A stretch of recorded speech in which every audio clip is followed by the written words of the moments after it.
we could just talk. You know what I'm saying? This is what we do. Here's the funny thing. So let's take it back. I think 2009 you got out here? 2009, man. 2009 you got out here with Ezell Stevens. Shout out to Ezell. Like y'all didn't come together. But we didn't come together. No, we didn't come together. Let's get that out there. Shout out to my boy though. You know what I'm saying? We didn't come together. You know what I'm saying? I met him. You know what I'm saying? On out the journey. here, Met him out here on the journey. And what was so dope was it was like, man, the minute you came out here, everybody could just feel your light and your energy. He's just such a dope dude and so funny. Right. And then, like a month later, Ezell's gone. Gone. Went back to the crib. Had a kid. Said he was going to visit. That's the thing, man. We already know. When you in LA and you say you finna visit, like, oh man, I'm finna go home and visit for a little bit. You ain't coming back. You ain't coming back. Some people do though. Some people do. I can't. You seen some people come back? Doughboy came back. Shout out to Doughboy. But that's the Bay though. But yeah, that's right there. But he came back. He did come back. I give him his credit. He came back. Doughboy came back. I think one other person that I met that did come back, Crystal Powell. Crystal Powell from Texas? Yeah, she went back to Texas. But now she back though. Yeah, she came back. So that's two people. Well, she came in, but she didn't cancel out. She left. You not here, man. Shout out to Crystal Powell, you know what I'm saying? Shout out to Crystal. Bro, she not here, bro. You can't. You not here, so cancel out, my boy. So you here.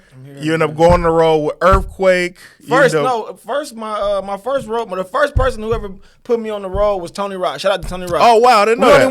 We only went to Ontario, but it was the road. Wait a minute. To me, nigga, I was like, nigga, we finna go far. Nigga was like, yeah, but we finna go to Ontario. We finna go far. That's an hour away, but people don't know. But it's far though. That was my first time like being just like an open, you know what I'm saying? I'm just out here hustling to like somebody of his stature to be like, hey man, come. But that was it. And they gave me one. I think it was it? I don't even think it was. No, I didn't even spend the night. We went to Ontario, bro. It was just one show. Ontario Improv is a dope spot. Dope spot. That's dope spot. If you get a chance to go. Spot. But that was it, man. Tony Rock didn't fuck with me after that, I guess. Shout out to Tony Rock, though. You know what I'm saying? Your shout outs, bro. Shout out to Tony Rock, because when they watch this, you know what I'm saying, just in case they want explanation, shout out, man. But, you know, yo, Tony's a great guy. I remember I met Tony. I was 19. I was in Charlotte, North Carolina, visiting my dad for the summer, and it wasn't no really perform except the Comedy Zone. And I saw he was there, and you know how black people feel. I feel like if we saw somebody on TV, we felt like we discovered them. Facts. So I was like, oh man, I discovered this guy. Like I can't wait to go see him live. And he was down at the Comedy Zone, and I went, and it was him, and Moranzio was opening up for him. Right? Oh wow! Shout out to Moranzio Vance. Shout out to Moranzio Vance. So I go up, and he's the first person that showed me like some showman shit. Like Tony Rock came out of his dressing room with just a white T-shirt, right? Okay. And he had his shirt, like a button-up shirt, on a hanger. All right. And he put the shirt on. I was like, oh, that's how you stay crispy? That's number one. Then he put his Timbs on. I'm like, man, this dude is a star. Yeah. Crowds there to see him. It was a great show. And I just been a fan ever since. So after him, you end up going out with Afion or then Earthquake. Which one was first? Earthquake. Okay. Shout out to the OG. That's my OG, man. OG, that's Earthquake's my mentor. Incredible. Shout out to Earthquake. Yeah, Earthquake was the next person that I went on the road with. And what did you learn while you were on the road with Earthquake? Man, everything, man. I just learned how to be a professional comedian. Just how to be a professional comedian, just period. Like, that's it. That's just the staple point of, like, just learning how to be a professional comedian, learning how to be on the road, like, just little nuances. I mean, even from, like, you know, ordering food after every show and then taking it home so then you don't spend your money throughout the weekend, because as a feature, you're not making the same amount, nowhere near as much as the headline. Nowhere near. Not even in eyesight of what the headliner is making. So you got to save every bit of your coins, you understand me? And then if you're not getting the whole, what we call the scoop and score, where they're paying for your flight, and then, well, standard is the hotel, but some people don't even get the hotel. Right. I heard some horror stories. Yeah. But when they paying for your hotel, your airfare, that's a scoop and score. But every headliner don't give you the scoop and score. Right. They'll give you like the fumble, and you gotta you gotta pick it up and do the rest. I remember going out with D-Ray. D-Ray took great care of me going out with D-Ray. Because he got the room, he got the flight, and I got to perform in Detroit. And it was like, I think it was at Wayne State University, and I went there. It was super dope. And a couple other spots that I performed with him. He took care of all of that stuff. That's the best feeling right it's there. the greatest. It's like somebody just calling you to come. Hey man, come to Utah, man. Get $800. That's the best. It's all profit. You ain't gotta come out your pocket. But those are very far and few in between. So then you go out with. First of all, why'd you end up going out with Quake, and then what led you to going out with Afion? It's just a transitional period with Earthquake. I was on the road with Earthquake for probably like 5 years. I want to say. Yeah, probably 5 years. Man, it was a minute. 5 years. And then it was just that transitional, you know what I'm saying, that transitional, because like with Earthquake, he kind of, you know what I'm saying, he want to, you know, so I can't, he don't keep that staple, like, you know, I'm going to be, he keeps switching it up. Yeah, he'll switch it up. So he switched it up, you know what I'm saying, and then from that switch up. But 5 years is a hell of a run. Yeah, it's a hell of a run. And then within that switch up, DC Irvin, shout out to DC Irvin. DC Irvin, good friend of mine. Yo, shout out, bro. Shout out to DC Irvin and Justin Hires, man. They was on the road with Afion, and then Justin got his show MacGyver. Yeah, that's when he first show was Rush Hour. Yeah, he got Rush Hour. He booked Rush Hour, and then you know that canceled. I'm out of here. I'm out of there. Y'all boy. take care of yourself. I can headline now. So he went on and did greater and bigger and better things. Yeah, and it left DC, and then DC couldn't do a date in Indiana. And he was just like, they was looking for somebody else. And then I had just met Afion in passing just throughout. And DC, that's my boy. And he shot me the oop. And then he didn't even see me perform. And he was like, yeah, tell him to come to Indiana. And then, that's dope. Yeah, went to Indiana, rocked out. And then after that, he was just like, yeah. And then it was me and DC together. Yeah. And then DC transitioned with Marlon and left me to be. You know I gotta have DC on. I haven't even talked to. I think I ran into DC like a month or so ago when y'all did the taping. Yeah, yeah, DC. So now, how long did the Afion joint go? So me and Afion, we still together. So I'm still on the road with Afion. And that's been shout out to Afion. Shout out to Afion. That's my nigga, dog. Shout out to Afion, man. That's my dog, man. Afion Crock, a good dude. He showed me another level of how to be a comedian and how to cut it on and cut it off. And just on being on the road, man, like Quake showed me how to clock. Actually, Quake showed me my foundation. Yeah. But then Afion really showed me it's like, okay, it's kind of obtainable because I don't know, even though he's older than me, we still feel like the same age in a sense. Afion is like a vampire. Yeah. He's timeless, bro. And he's one of the most, like, I fancy myself one of the most serious comedians I've ever met. Right. But Afion is probably one of the most, like, if you didn't know Afion was a comedian by talking to him, you wouldn't know unless you caught him in the zone of it. Right. He's so chill and so down to earth. But the most serious nigga I met, but the coolest, Red Grant. Red Grant serious. Oh man, Red ain't for them jokes. Red now I know Red Grant personally, but outside of the stand up, because when he get on stage, he just super goofy. But off stage, hey man, he ain't with them jokes. He ain't with them jokes, DC bro. nigga, man. Man, I remember we were on a. We were playing nigga. Modern Warfare online, right? Oh wow! And Red comes in, he jumps in the group chat. It's like 6 of us. It's me, BT Kingsley, Sidney Castillo, Leonard Oots. Oh yeah, Mike DeBay, and then Red Grant comes in. CP says something, and then Red Grant was like, "Hey man, I don't do all that, man." We laughed so hard, bro. Because we like, yo, Red ain't play, jokes, he don't play at all, bro. Now, here's the thing. I remember you from the beginning and then seeing all the blessings that you began to attain. Now hit me with Roast Me. Roast Me. Oh, shout out to Roast Me, man. Shout out to Roast Me. Shout out to Roast Me, man. Roast Me changed your entire star power in one instant because people before Roast Me came along, I think you did Yo Mama jokes. I did Yo Mama. I did Yo Mama Atlanta. Yep. Now won my episode too. Oh man, congratulations! Yeah, I didn't lose. So.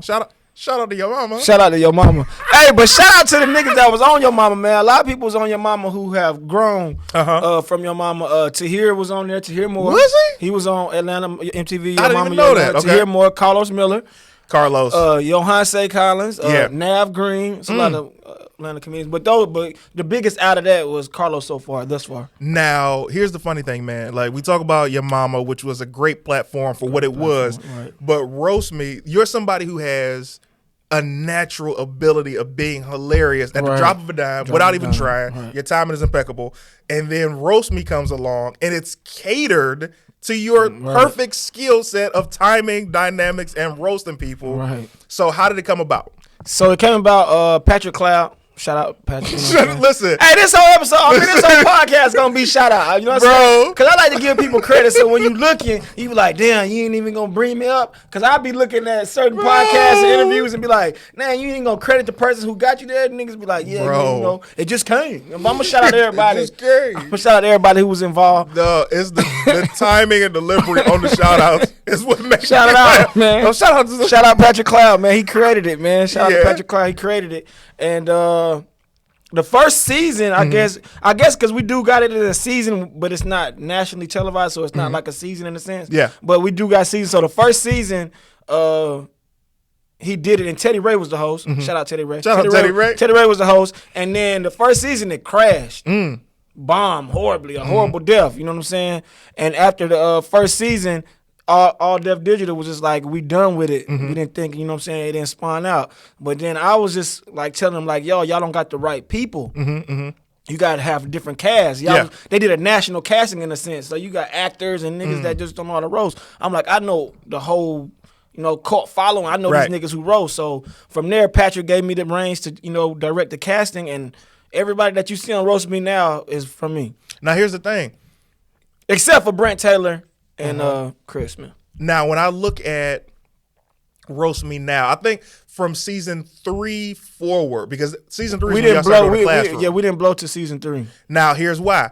The format, bro. Right. Season 1 and 2 were like, y'all had like these podiums and it was like this red, it was too much. Right. The classroom is where it all goes down. And that's why it was a perfect setting. And that's the winning formula. As long as y'all stay in that, because it's brighter, it gets straight to the point. Yeah, there ain't no distractions. Like the podium was distractions, and it felt bad because Teddy Ray's hilarious.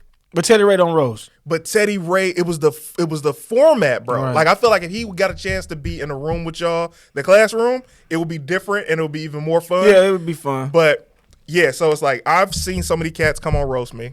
And what do you get most when people reach out to you on social media about doing the show? Hey man, I get hey man, they sent me their whole like, hey man, I'm Tyrone Wigglesworth from Wigglesworth. I'm Tyrone Wigglesworth from Nebraska, man. I'm funny as hell. Give me a shot. How do I get on Roast Me? And here's a clip, and then here's my page, and like, hey, shout out if you looking at this and you still want to be on Roast Me, hit me, because everybody's invited, because everybody don't make it. And this is my thing. Everybody think they can roast until it's time to roast in front of the cameras. Woo. And it ain't no script. And it's an hour. And we say, let's go. And you got 9 people that's ready to go. And it's in the daytime. And we shoot in the daytime. And, you know, most of the time roasting is just like, well, it is in the daytime in school. But, you know, naturally it's at nighttime. When for comedians. Did something, yeah. But when you got to roast at 10:30 a.m., you got to have a skill. Let me tell you something, man. And people die horrible deaths. People die horrible death. And I'm a fan of people dying. Let's put that Shout out to people dying. Shout out to people dying. I'm a fan. I love watching niggas bomb. Yeah. I love it. I love it, man. I love it. Why do you love it, bro? I root for a nigga to die. I can't wait for a nigga to bomb. So if you bombing in front of me, I know, and I'm gonna laugh. And I'm gonna tell. I'm the nigga I'm the nigga. How the hell did they get back around so fast? It was me, nigga. I told. You bombed. It was me. I like seeing niggas bomb. I told. When niggas bomb, niggas get off stage and just they act like it didn't happen. I'm like, hey man, you didn't feel that up there? You gotta feel that, bro. So I bombed at Tahir's birthday show. We did 2 shows. I didn't catch the first show. So I was there for the first show, the second show. The first show I bombed, right? Now, when I say bomb, it's me knowing, man, I could have done better. Your bombing is different. You know what I mean? But it still feels. You can feel it. You feel it. Oh, you feel it. I came off, bro. Nobody looked at me, bro. I was like, and stop when you bomb. Stop talking to people, man. Niggas who bomb get on stage and be like, they act like it just didn't happen. Oh, so what was that y'all talking about? Oh, Jordan. Oh yeah, Jordan good. No, nigga, you gotta talk about. I followed the rules. I bombed and I went and sat by myself. Yeah, you got to, bro. And I waited for the second show to start. Yeah, you got and I went up there and I murdered. Yeah, and then everybody talked to me again. I was like, facts. all right, I'm back. But that bomb, bro. You got to get away from everybody. When I see Roast Me, bro, and I see cats come on, and I already see the bravado. I see guys come on and be like, hey, look at this. And they try and have their style of roasting. And it doesn't catch on. And then they try and roast somebody else. Here's the thing also when you see Roast Me. A lot of things, just like life, you have to be likable. Right. If you're not likable or you come off like an asshole, people aren't going to rock even with your roast, no matter how funny it is. So somebody come up and try and roast you and you like, bro, who are you? Nobody's going to laugh at this. And now you're bombing. And that is what's set up against you, because when you come into it, we already you like the new kid in class. So we like, this shit better hit. And even if it was borderline funny, we might not even laugh because of the delivery or because it's all energy. So like when you throw it out there, if you hit on the wrong energy wave, we already like, nigga. What was that? Yeah, what was that? Yeah. So now. It goes into a lot, bro. I feel like you get a chance to be entertained while you're because you're the roast master. But I'm the roast. But see, I roast, nigga. Mm-hmm. Like if y'all go back to see, I didn't want to be the host. Mm-hmm. Teddy quit, and then we didn't have no host. But that was also leaving the show susceptible to die. So then I was just like, fuck it. You know what I'm saying? I'll host. Because they tried out Tahir after Teddy. And then Tahir really didn't, you know what I'm saying, win it over. And I think he probably had other endeavors. Yeah. And then, you know, the show was about to die. And then I was just like, bet. Pat was like, well, you want to host? Because I was killing. Yeah. I was killing prior to hosting. You know what I'm saying? But then hosting, I can't focus on just roasting because I gotta run the room. Yeah, I gotta run the room. So I can't just focus on just, you know what I'm saying, sitting down in the seat and just shooting. I just gotta catch it because I still gotta, you know, feel the energy. Because this is all unscripted. Are you ready for this? Yeah. This is first, I don't know, I'm gonna ask you that next, but when y'all shoot next episodes, this is an idea for you to get the best of both worlds. Right. So you run in a room and then you be like, all right, y'all, I'm roast master. I'm the head of the class, so I'm gonna sit in the hot seat. You sit in the hot seat. Yeah, I thought about for the opportunity just for you to roast everybody. I thought about I did, because I thought about one episode. I just switch it out and be like, Pat, come substitute, and I sit. Substitute teacher in the midst of the show, and I switch positions because I can fire when you just give me the, you know what I'm saying, the spotlight, but I can't when I'm just trying. I gotta tell this nigga, hey, I gotta listen to a nigga bomb. Somebody you know what I'm saying? I gotta listen to a nigga bomb. You know what I'm saying? You know, I gotta be on the where, so I can't focus on just shooting at you. Bro, when you send people to detention, bro, I swear to God, it be like I'm sending them with you, bro. Because they'll be like, man, go. Like, all right, we gotta send somebody to detention. I can already feel it out. I already feel it out who finna just bomb.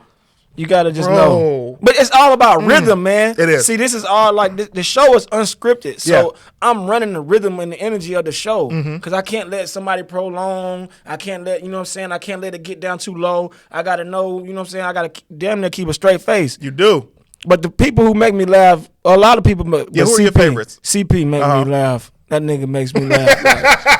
That nigga funny, bro. He's hilarious. CP is funny. Brett Taylor has some ones that make me die laugh. He has some moments. Yeah. Doughboy I like Doughboy. I like watching Doughboy. I like Doughboy. I like when Doughboy bombs. Funny. It's so funny Doughboy bombs because his reaction, bro. That be classic. Then me seeing him destroy one, even though I know Doughboy can roast, it's like seeing him take a joke is classic. Yeah. So okay. And Boo Capone. Shout out to Boo Capone. Now shout out to Boo Capone. I love Boo. Boo is in the quiet taste, man. He's in the quiet taste, man. You gotta once you like Boo, you love that shit. You love Boo. Yeah, but if you don't like Boo, you don't like Boo. It's either hot. It's no in between. Billy Sorrells. I shout out to Billy. Billy comes in. Me and Billy go like when Billy's on. When Billy is at his height. When he on when fire. He like this, that's the Billy you can't fuck with. Facts. But you can catch Billy when he thinking. Oh yeah. But when he get going, you can't. Yeah. Shout out to David, man. David Lucas. I found David Lucas. Man, David Lucas is so. You know what I've seen y'all been working on with him on taking a joke. Yes. Because David would be like, if you say something, David would be like, right. Straight face. And it'd be like, dang, this is a comedy show, straight baby. Face. You got to be cool. And he a big nigga, so. Yeah, so you be like, you want to fight this dude? Yeah. David Lucas. When are y'all doing more episodes? We're scheduled to do next month, so I don't know when this might air, but. Oh, yeah, it's going to air before that. Oh, okay, well, next month. Nice. Next month, season 5. And they talking about doing a tour, so a lot of other things up in the air. But for sure, they're gonna do a season 5. Now, we're missing Craig Smith. Craig Smith Why are we missing Craig? He's back? He's back. Nice, good to hear. Craig Smith is back. Who else are we missing? That's it. Craig Smith will be back. And I hope everybody else will be back. We'll see. But Craig Smith is back. Nice. So Craig Smith will be on season 5. Man, when I start seeing the YouTube the compilations of people, I'm like, this show is massive. But it still haven't even hit. It still haven't hit its peak. Though. Right. And it's big already. What do you want it to hit, and what do you want out of Roast Me?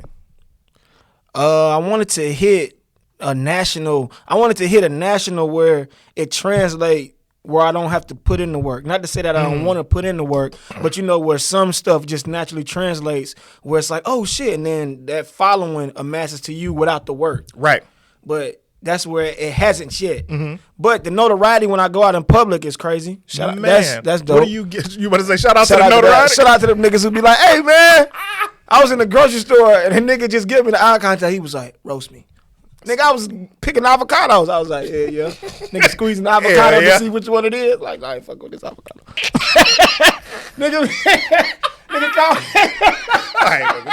nigga caught me doing random shit. Nigga, I'm goddamn testing the avocado. I was like, bro, these motherfuckers gonna be good now. Bro, I'll never forget. Let me take you back, man.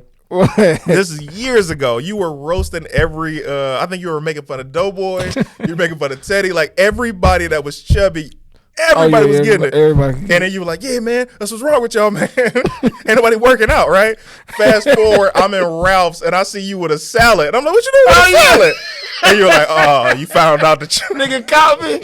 Cause you eating healthy. I'm eating McDonald's in front of you niggas' faces. Me while I'm in the bathroom like, throwing that shit up.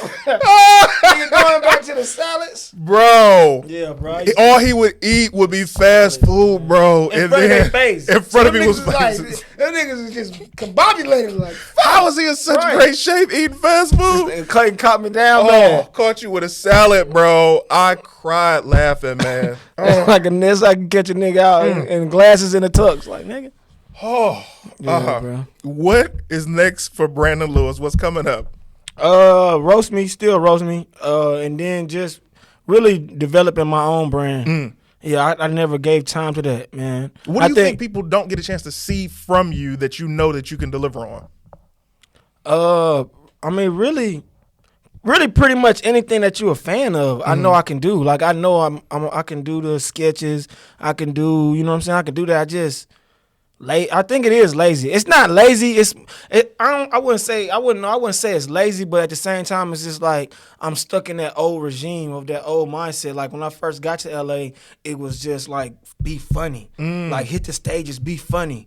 So like, and I hit the stages hard. Yeah. Like I hit the stages hard to be funny. Yeah. And I got to that level of getting took on the road. Like I was 3 years in, probably 4 years in, nigga, I'm on the road with Earthquake. I'm in Boston doing the Wilbur Theater. Like, so my mindset was just like, this is where it's at. I already hit that. Yeah. And me knowing like LA, I used to always be like, it's got to be a cheat code to this shit. So, I ended up doing that and being funny. But then the transition of social media come in and I didn't think it was gonna last, but it did, because when you in LA, it's waves of everything. Right. So if you stay here, if you stay in LA, it's gonna always be waves of what's hot, what's hot, and everybody jumps on it because don't nobody necessarily start their own fire. Right. Everybody else would run to the fire, but they won't start it. Yeah. So like when I first got here, or when the first wave that really hit us was Vine. Everybody's like, you got to get Vine. Ooh, yeah. Everybody's like, Vine. And then Vine went out of business. Woo! And then you left, like, you know what I'm saying? Woo-hoo. Vine was a start. Then after Vine, everybody was like, go back to YouTube. Everybody's like, YouTube. And then they stopped YouTube. Everybody kind of stopped on the, you know what I'm saying, for what it was with YouTube. Yeah. And then it was Instagram. Instagram made the videos. That's when Instagram made the first the series. 15 seconds. Yeah, the first series. Everybody's like, ooh, Instagram. And then And then Snapchat came. And everybody ran like Snapchat. And then Snapchat kind of faded out, even though it's still here, but everybody was gone. You know what I'm saying? It's over. And then after that, it's just like niggas is just like, oh no. Then it was like sketches. And I was like, everybody do sketches. And then that kind of faded out. Where it's kind of like on this last, I feel like it's on this last run for something else. Before something else comes. The sketches, because they was hitting. They was like, what, 2 years ago, sketches was like, man. Whoo. I'll tell you what happened. So 2 years ago, it was 2029, so 2018, the first Instagram algorithm changed, which introduced promotion on Instagram. So if you weren't paying for promotion, like if you got a show coming up and you want to pay for a flyer to be seen by more people, then it's like, all right, well, you're not getting anything. I remember videos on my Instagram would go to, I might hit 1 million in a day. You know what I mean? And then, I'm not even joking with you, then I would drop another video, and that video would get 4,000 views in 2 days. And I'm like, bro, they changed the algorithm. So that's what the first thing with IG was, to where everybody start being like, all right, let me get out of here. Let me go to Facebook. Let me go to YouTube. But they definitely changed the algorithm, and that's what kind of changed everything. Because before that, the getting was good. I heard. Man, it was I've heard. I heard some of these niggas getting 6 figures. I'm like, damn, bro, I got shit crazy, man. What the fuck am I doing wrong? Man, I just like fuck. Why did you get out of it? I remember when you first. I remember like, man, fuck Clayton Thomas, man. Straight out, man. This nigga fucking did it. Shout out to Clayton Thomas. Shout out to Clayton Thomas, man. This nigga is a villain, bro. I don't think you niggas know. This nigga has mastered to where he's out. Hold on. Time out. This is about Clayton right now. Shout out to Clayton. Clayton is the first nigga I know, I heard about. He told a nigga don't call him before 12:30. Like, on some straight out, dead serious, not a joke. Like, all energy is like seriousness. Don't call this nigga before 12:30, bro. Like, that's wild. Because people were calling. No, nigga. That's wild, my nigga. You just tell a nigga don't call. Like a nigga could be trying to give you opportunity. Well, hold on. You wouldn't even be for that. A nigga like, don't call me before 12. It's like this, man. You know, everybody who makes money knows people who make money and people that you can make money with. Right. I got tired of people who weren't making money or trying to make money calling me before noon. Right. It's like, bro, what are we talking about? Hey, man, what spot you going to tonight? Fam. Okay. Hey, man, I was wondering, can we get together and write? Fam. Right. Now, if it's a producer, they going to call me at 9 a.m., but I know, this is a money call. Right. Don't call me before noon if you just talking about, hey, man, I ain't want nothing. I just want to say what's up. Fam. Don't call me. Clayton is a good dude, bro. Y'all might think he an asshole. Like, he got the asshole persona and energy. Like, you might not like the nigga, but once you if you get out of that, it's like a rough exterior. But once you get to like Clayton and Clayton likes you, you in there. But outside of that, you know the nigga is intimidating. He's a villain. You intimidate. You a villain, bro. Yes, you are, man. You a villain, dog. At heart, I don't know what it is. Cause every villain used to be a good guy. That's a fact. Until a nigga like mushed him with a sandwich, and he was just like, "That's it." Like that's when a nigga turned into a villain after the sandwich wipe. He mushed him with a sandwich. In the face. It's like the villain is always the good guy, and he's like, here, and he gets hit with a sandwich, and he gets tired of that shit. Bro, now that nigga just killing everybody eating sandwiches. Oh, Brandon. You a good dude, man. Clayton is a good dude, bro. You just got to get to know him. Well, not get to know him. He got to get to know you. You are one of the people that make me laugh. And Clayton makes me, right. This nigga makes me want to keep making him laugh. This nigga laugh is contagious, bro. You're so funny, man. Appreciate it, man. How do we find you, man? Tell everybody. That was a good transition and shit. Find me on Instagram at whoisbrandonlewis. Follow me. I'm at. My numbers ain't working. Man, I got to start working, bro. These niggas is getting money, You got to start shooting again, man. You were in the sketches in the beginning of them. Oh, this is what I meant to say. This nigga Clayton, I remember when this nigga Clayton first, this is a villain shit. Because this nigga would shoot with the niggas to learn what they was doing. And I remember I seen this nigga, I said, nigga, I know you just with them niggas to steal the formula. Now cut to this nigga that got the motherfucking formula. Oh, and you took off, man. You did that shit. I remember seeing sketch. I'm like, what the fuck is Clayton doing in this shit? I knew it, man. I knew your ass was stealing. Listen, this man. nigga stole the formula, man. Listen, ladies and gentlemen, this is Kicking Clayton. It with Clayton. Shout out to Clayton. Shout out to this nigga CT, man. Oh my God.